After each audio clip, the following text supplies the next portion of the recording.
President Trump wants drug companies to share more information about the risks and side effects of their drugs when advertising directly to consumers. He just signed a new memorandum that will further regulate advertisements, just like this one. Ozempic! Yeah, they're ubiquitous. President Trump wrote in the memorandum, "Over time, the FDA's requirements have permitted drug companies to include less information, particularly in broadcast advertising, and drug manufacturer advertising has skyrocketed in recent decades." Coincidentally, Straight Arrow News was already looking into this and found doctors don't like direct-to-consumer advertising. They say it hurts the doctor-patient relationship and makes it difficult to treat those who walk in for an appointment and already have their mind made up as to what they need for treatment.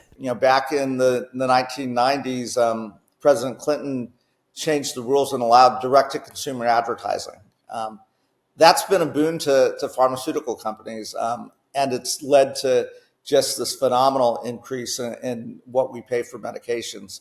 Because what they're doing now is they're marketing directly to the consumer, saying, hey, go into your doctor and ask for this specific medication. That would be something, RFK Jr.'s talked about getting rid of direct-to-consumer advertising. I don't think it has actually been helpful. I think it has driven the price of medications, because it is very hard if a patient comes in and says, hey, I'd like this latest and greatest medication. I saw this commercial on television. And then you spend most of your time saying, look, the medication you're on actually is controlling your blood pressure very well. It costs a lot less than this other medication. And there's no reason for us to make that switch. Most of the time, we're going to lose that argument. And I can't tell you how frequent, I would have a patient come in. I saw this recent commercial. I want this medication.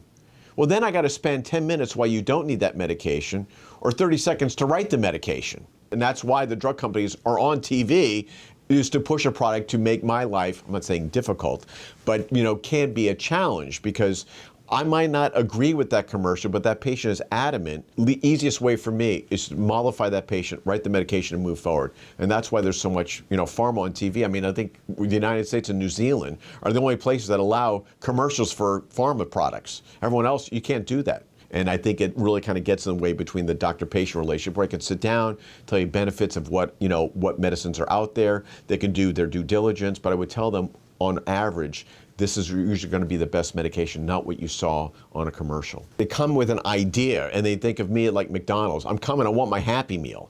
I'm coming for a script.